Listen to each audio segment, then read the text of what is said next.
చూడండి మేము ఇంతలాగా నెట్స్ వేసి ఇంతలాగా నిన్న ఇంత కష్టపడి మొత్తం నెట్స్ వేస్తే ఈరోజు ఎర్లీ మార్నింగ్ చూడండి అసలు కొండంగిలు మంచిగా బిందాస్గా కూర్చొని గార్డెన్లోకి అయితే వచ్చేసి శుభ్రంగా నెట్ని కూడా జించేసినాయి.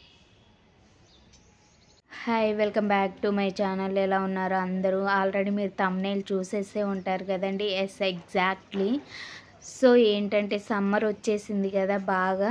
సో మన ప్లాంట్స్కి అయితే చాలా చాలా ప్రొటెక్ట్ అయితే మనం చేయాలన్నమాట.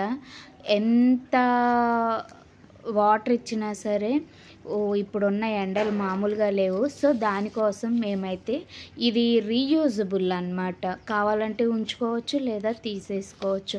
అలాగైతే పందిరి వేసామన్నమాట. చూసారా, అది 10 లీటర్స్ బకెట్ అన్నమాట. దాంట్లో సిమెంట్ అయితే కలిపేసి పోసేసి ఇలా ఒక గుంజ లాంటిది అయితే ఇలా పెట్టేసామన్నమాట. సో అలా ఎక్కడ కావాలో అక్కడ ఇలా బిల్డ్ అయితే చేసేసుకున్నాము. అవైతే పెట్టేసుకున్నాము అన్నమాట. పెట్టేసుకొని ఇక ఆ కర్రలు మొత్తం ఇలా రౌండ్గా అయితే పెట్టేసి ఎక్కడ కావాలో అక్కడ ఇలా గ్రీన్ షేడెడ్ నెట్ అయితే వేసామండి. చూడండి, ఇలా అయితే గుంజలకి సపోర్ట్ ఇచ్చుకుంటూ నెట్ మొత్తం అయితే వేసేసామన్నమాట. ఏంటంటే ఇది కావాలనుకుంటే ఉంచుకోవచ్చు, లేదా మనం తీసేయాలి అనుకుంటే చాలా ఈజీ ప్రాసెస్లో అయితే తీసేసుకోవచ్చు అన్నమాట. ఇది ఒక ఐడియా అన్నమాట. ఏంటంటే ఏదైనా గార్డెనింగ్లో చేసేటప్పుడు చాలా సింపుల్ వేలో ఏంటంటే ప్రతి ఒక్కటి మళ్ళీ రీయూజబుల్ అయ్యేలాగా గార్డెన్లో చేసుకుంటే చాలా బెటర్ అని ఇప్పటి వరకు నాకున్న ఎక్స్పీరియన్స్తో అయితే చెప్తున్నానండి. ఎందుకంటే మ్యాక్సిమం ప్రతి ఒక్కటి గార్డెన్లో ప్రతిరోజు ఒక లెసన్ లాగా ఒక ఎక్స్పీరియన్సే ఉంటుందండి. రియల్గా గార్డెన్ చేసే వాళ్ళకి తెలుస్తుంది. ఒక్కసారి ఈజీ అనుకున్న వర్క్ నెక్స్ట్ టైం అయితే చాలా టఫ్ అవుతుంది. ఏదైనా క్లీనింగ్ సెక్షన్ కానీ ఏదైనా ప్రోనింగ్ చేయటం కానీ ప్రతి ప్లాంట్ ఎలా ఉందో చెక్ చేసుకోవటం కానీ అసలు చాలా చాలా గార్డెనింగ్ వర్క్ అయితే చాలా ఉంటుందండి. సో ఇంకా సమ్మర్ అయితే వచ్చేసింది కాబట్టి ఇప్పుడు సమ్మర్ చాలా ఎంత కాపాడితే మనం ప్లాంట్స్ని అంత అయితే ఉంటాయి అన్నమాట. లేకపోతే ఈజీగా చనిపోతాయండి. చూడండి, ఈ ప్లాంట్ ఎండకి మాడి అసలు వడబడిపోయింది ఫుల్గా. అదే ఎగ్జాంపుల్ అన్నమాట. అది సొరపాదండి, ఎంత మంచిగా కాసిందో మనకి. సో ఇక్కడ కూడా అయితే నేను ఆ పోల్కి ఒక ఇలాంటిది ఇనప తీగ లాంటిది మొత్తం క్రీపర్స్ వన్ సైడ్ పెట్టాలి అని చెప్పి వన్ సైడ్ ఇలా అయితే మొత్తం పెట్టేశాను అన్నమాట. నేను ఈ తీగ ఇట్లా కట్టేశాను. సో మొత్తం ఓన్లీ ఇటు సైడ్ ఏంటంటే క్రీపర్సే పెడదాము అని అనుకుంటున్నాను అన్నమాట. సో దానికోసం ఇటు సైడు ఈ విధంగా ఇదంతా మంది ఓల్డ్దేనండి. కాకపోతే ఇప్పుడు ఏంటంటే కొంచెం ఎక్స్టెండ్ చేసామన్నమాట. మళ్ళీ ఒక 2 బకెట్స్ అయితే ఈ విధంగా పోసేసుకొని మళ్ళీ గుంజలు అయితే పెట్టేసి ఈ విధంగా అయితే ఎక్స్టెండ్ చేయడం అయితే జరిగింది. ఇది ఏంటంటే ఇప్పుడు ఇక్కడ మళ్ళీ ఈ టబ్ ఏంటంటే ఇంకొంచెం ముందు జరుపుకొని ఇంకా పందిర్ అనేది ఎక్స్టెండ్ చేసుకోవటానికి బాగుంటుందండి. అక్కడ వద్దనుకుంటే ఇంకో ప్లేస్లో పెట్టుకోవచ్చు అలాగనమాట. అదే మనం ఇక గోడలకి మేకులు కొట్టి అలా అంటే అది అసలు చాలా కష్టం అన్నమాట. మనం గార్డెన్ ఎంతైతే కాపాడుకుంటున్నామో మన ఇంటిని కూడా అంతే కాపాడుకోవాలన్నమాట. ఇష్టం వచ్చినట్టు మేకులు కొట్టి హోల్స్ పెట్టేస్తే సో ఫైనల్లీ ప్రాబ్లం మనకేను. అలా కాకుండా ఇదైతే చాలా ఈజీగా ఉంది కదండి.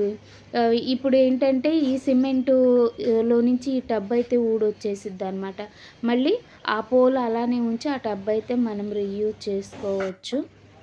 సో ఇక్కడ కూడా నేను దొండపాదికి చూడండి, ఇది ఒక స్మాల్ ఐడియా లాగా అయితే వేసుకున్నాను అనమాట. 4 కార్నర్స్లో పీవీసీ పైప్ అయితే పెట్టేశాను. ఆ పీవీసీ పైప్కి ఏంటంటే ఇదిగో ఇలా 4 పక్కల నుంచి క్రేపర్స్ లాగా అయితే అల్లించుకుంటున్నాను అనమాట. మొత్తం ఈ బుట్ట మీద లోపల నుంచి అది పెట్టాను కదండి నేను.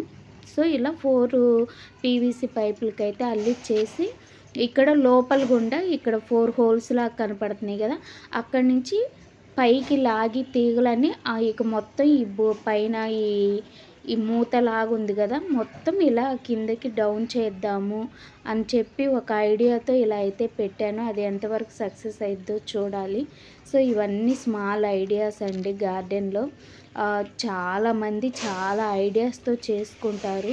ఏంటంటే ఒకసారి చేసిన వర్క్ మళ్ళీ అది పోకుండా నెక్స్ట్ టైం ఉపయోగపడేలాగా అయితే మనం ఆలోచించుకొని చేసుకోవాలి గార్డెన్లో. ఎందుకంటే గార్డెన్లో ప్రతి ఒక్కటి ఉపయోగపడేదేనండి మనకి. ఇవన్నీ మళ్ళీ ఇప్పుడు సమ్మర్ అయిపోగానే నెట్స్ అన్నీ తీసేసి మళ్ళీ చాలా కేర్గా మళ్ళీ మనం దాచుకొని నెక్స్ట్ టైం అయితే వేసుకోవచ్చు అన్నమాట. సో ఇవేంటి అనుకున్నారు, మన బోక్చాయ్ అండి. దాంట్లో మన హైడ్రోఫోనిక్ సిస్టానికి మళ్ళీ అయితే పెట్టేసాం అనమాట. చూడండి, మేము ఇంతలాగా నెట్స్ వేసి ఇంతలాగా నిన్నంత కష్టపడి మొత్తం నెట్స్ వేస్తే ఈరోజు ఎర్లీ మార్నింగ్ చూడండి, అసలు కొండంగిలు మంచిగా బిందాస్గా కూర్చొని గార్డెన్లోకి అయితే వచ్చేసి శుభ్రంగా నెట్టను కూడా జించేసినాయండి. అసలు అంత అట్లా ఉంది అసలు వీటి పని. మనమేమో అంత కష్టపడి గార్డెన్ ఇంతలాగా ప్రొటెక్ట్ చేస్తుంటే ఇవి వచ్చి బిందాస్గా నాశనం చేస్తున్నాయి. సో మీకు చూపిస్తాను ఎటు పక్క చించిందో చూడండి. ఇది ఎర్లీ మార్నింగ్ అన్నమాట. ఇంత ఎర్లీ మార్నింగ్ కూడా అసలు సౌండ్స్ వస్తున్నాయి అన్నమాట మిద్దె పైన. ఏంటా అని వచ్చి చూస్తే అవి పాపం మన టైగర్ గాడు ఏం చేస్తున్నాడో ఇక్కడే కూర్చొని ఉన్నాడు వీడు. ఈ టాయ్ని చూస్తే అవి రావట్లేదండి. మరి ఈరోజు ఎలా వచ్చినాయో వచ్చేసినాయి. వీడున్న సైడ్కి వెళ్ళి రాకుండా బ్యాక్ సైడ్ మనం నెట్ కట్టాం కదా, ఆ బ్యాక్ సైడ్ నుంచి అయితే వచ్చినాయి అన్నమాట. సో నేను మీకు చూపిస్తాను. ఇదిగో చూడండి, బ్యాక్ సైడ్ ఇదిగో నెట్ అయితే చించేసినాయి. ఈ నెట్ దీనికైతే ఎండకని మనం వేస్తే వీటికి కూడా ఆగట్లేదు. సో మళ్ళీ ఇక్కడ ఇదైతే తీసేసి ప్లాస్టిక్ది నెట్ లాంటిది వస్తుంది కదండి, అదైతే వేయాలన్నమాట. So thank you for watching. So ఈ వీడియో ఎవరైనా ఫస్ట్ టైం చూస్తున్నట్టయితే ప్లీజ్ సబ్స్క్రైబ్ అవర్ ఛానల్ అండి. అదేవిధంగా ఈ ఐడియా మీకు ఎలా అనిపించిందో నాకు కామెంట్ సెక్షన్లో కామెంట్ అయితే చెయ్యండి. సో టమోటాలు కొన్ని అయితే తిని కొన్ని కింద అయితే వేసేసినాయి అన్నమాట. చూసారు కదా, ప్లీజ్ మీ ఐడియా కూడా నాకు షేర్ చేయండి. Thank you for watching this video.